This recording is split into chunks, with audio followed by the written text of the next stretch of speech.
For the first time ever, every single team from Liga MX and the MLS are coming together for a tournament called the Leagues Cup, first of its kind, and I'm here to make all the predictions for the group stage. Starting out in the western side of the bracket, in West 1, we've got San Jose, Portland, and Tigres.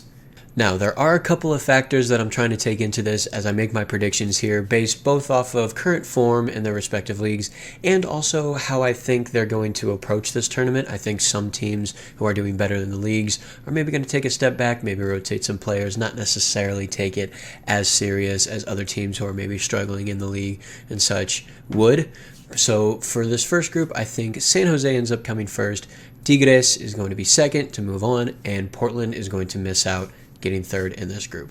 Both San Jose and Tigres are both doing really well in their respective leagues. Portland is kind of struggling this season, so although I think they're probably going to go for it a little bit better, I think that both San Jose and Tigres are just going to outclass them, making them both move on.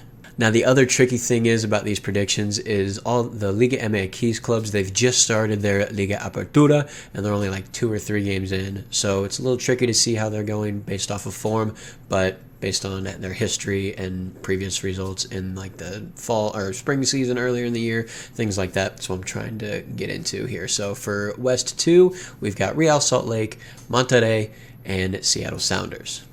Now, both Seattle and Salt Lake, at the time of this recording, have the same number of points, and they're in 3rd and 4th in the Western Conference, I believe. So I think they're both going to match up really well against each other, but I think based on Seattle, when they first started their first couple of seasons, they were one of the best expansion teams ever at the time. They just seem to go for it whenever something's brand new. So I think Seattle tops this group. I think Salt Lake is going to drop out of this group, meaning Monterrey gets second. Monterrey is currently 2nd or 3rd in Liga MX. Even though they're a couple of games in, it's still very early. But I think Salt Lake, just because they're having a probably better than expected regular season in MLS, I think they're just going to let them focus on that just a little bit more, rest a few guys, rotate the team a little bit. That way they can really push heavily for the second half of the MLS season. So that's how I think that the West 2 group goes out. And to round out the West, in the West 3 group, we've got LA Galaxy, Vancouver Whitecaps, and the reigning CONCACAF Champions League winners, Leon. Easy for me to say. Now, I think this is one of the easier groups to predict. I think Leon's going to take this pretty easily with the run of form they've been on, just obviously winning the Champions League, doing pretty well for themselves in Liga MX as well. LA Galaxy, they're out of a playoff spot. There's a good chance they miss the playoffs, so I think they go for it in this competition, meaning they'll take second, and that leaves Vancouver. They're doing pretty well in MLS. They got a playoff spot pretty much locked down as of right now, so I think they just drop out based off of rotation and things like that. Moving on into the central part of the bracket, starting with Group 1, where we've got my beloved St. Louis City SC, the Columbus Crew, and Club America. Now, I think personally, maybe I'm a little bit biased, but I think this is one of the hardest groups to predict because St. Louis, their history, first year, but they're going on a crazy run. One of the best expansion seasons ever, if not the best potentially. Columbus Crew, with all of their history, they've won 2 league titles. They've been threatened to move so many times, but they've held strong and stayed in Columbus. And Club America, come on, when you think of Mexico, when you think of Mexican soccer, where else do you look for but Club America? So I think all 3 of these teams are going to really go for it because of all those different reasons. And this is a really tough one to predict. I think it all comes down to the fact that all of the Mexican teams are playing in America for every single one of their games. So I think the home atmosphere and the home crowd project Columbus and St. Louis to get draws or wins against Club America. So I think St. Louis comes in first. I think Columbus goes in second, meaning Club America, unfortunately, drops in third and leaves the group. Moving on to the Central 2 group, we've got Minnesota, Chicago, and Puebla. Now, I think this is pretty straightforward based off of current league standings. Puebla is not doing good in Liga MX. Chicago is about midway through the Eastern Conference, and Minnesota is in a playoff spot in the Western Conference.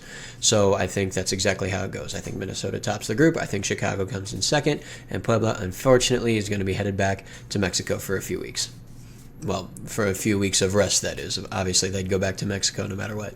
In the Central 3 group, we have Sporting Kansas City, Chivas Guadalajara, and Cincinnati FC. Now, if I were to make this video about 2 or 3 months ago, I think Kansas City has no shot in making out of this group because of their such poor start.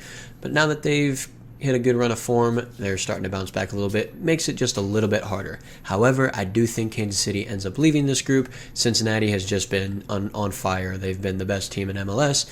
It easily shows why. And Chivas is doing pretty well in Liga MX, so I think Chivas gets second, Cincinnati first, and Sporting Kansas City, unfortunately, goes home a little early. And finally, the C4 group, probably the most explosive one. Toluca, Nashville, and Colorado. Now, because they've been pretty bad this year, I think Colorado is going to get third in this group. And it's tough between Toluca and Nashville, who tops the group, because Nashville's been one of the better teams in MLS. But I think just because they've been doing so well, they've had a couple of guys on international duty for the Gold Cup that just got over with. I think they're going to rotate just a little bit more than one might expect. So I think for that reason, Toluca is going to win the group, Nashville comes second, and Colorado has an early flight home. Moving on to the South groups. In S1, we've got Mazatlan, Juarez, and Austin, Texas. Now, I think Juarez is going to easily run away with this group, meaning that Austin and Mazatlan are going to be fighting for that second spot. I think Austin just barely squeaks by, though, really pushing for this Leagues Cup. Moving on to the S2 group, we've got Houston, Orlando, and Santos. Now, because Orlando and Houston are both fighting for playoff spots as of the moment, I think they're going to focus more on that. So I think Santos is going to win this group, but just barely. And I think Orlando is going to... Why do I keep saying Orlando? It's Orlando. Orlando gets second, Houston gets third, and that's how this group shakes out. Moving on to the S3 group, the group that's probably going to get the most attention, and I can understand why. Cruz Azul, Atlanta, and Inter Miami.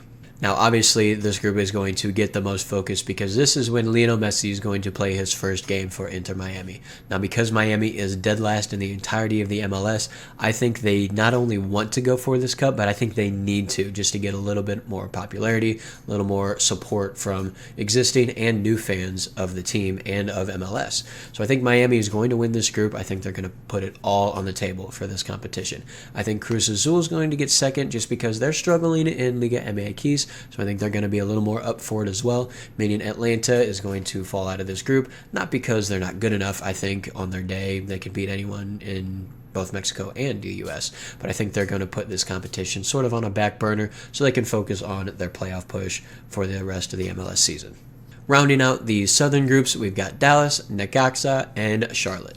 For this group, I think it's pretty straightforward, similar to other groups. I think Dallas is just the best team in this group, so they come away with the first place in this group. I think Necaxa is just going to fight out Charlotte on this one just a little bit better. They're going to want it just a little bit more. So Necaxa is going to get second. Charlotte is going to drop out at the group stages.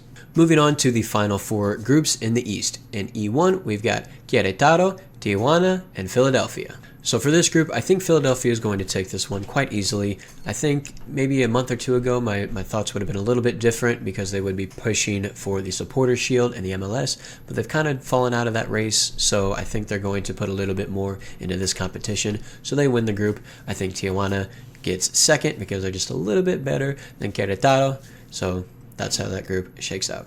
In Group E2, we've got Montreal, DC, and Pumas. So for this group, my thoughts are pretty straightforward. All I'm really taking into account here is form and position in the leagues. Pumas has just got a long history as well. I think they top this group. I think DC, just because they've done better than Montreal in MLS so far, I think DC takes the second spot. Montreal goes back to Canada in the group stages. Moving on to E3, we've got Toronto, NYCFC, and Atlas. Now, realistically, I see it an impossible argument for Toronto to even think about getting out of the group stages here. They're super injured and people have been out on suspension and things like that they're going to get dead last in this group quite easily. So it really comes down to Atlas versus NYCFC, and I think that NYCFC is just going to lose out and get second place. Atlas wins the group, but NYCFC still moves on. And finally, in the E4 group, we've got San Luis, New York Red Bull, and New England. For me, this group is very similar to the previous one. I think New York Red Bulls is just not as good as the other two teams in this group. So they're going to get third. I think it's going to be a tough battle between New England and San Luis, but I think New England is going to just get it a little bit better. Like I said earlier, home field, no games in Mexico, at least for the group stage. I'm not sure about the knockouts, actually. That'll be interesting to see when that comes out, if two Mexican sides go against each other, but I digress. I think San Luis gets second and New England gets first. So there you have it. Those are my predictions for the group stages for the Leagues Cup, the first one ever here in 2023. I'm going to make another one here once we hit the knockout stage to predict all those and to see how my predictions went in this video. So make sure you check back in for that one. But for now, I will leave you guys. Thank you very much for watching this video. If you enjoyed it, hit the like button. If you really enjoyed it, share it to all your friends. Let me know your thoughts down below. How well does Messi do in his first experience in Miami? How do the Mexican teams play in America when they don't play at home in Mexico? Let me know your thoughts, and until next time, I will see you later. Peace.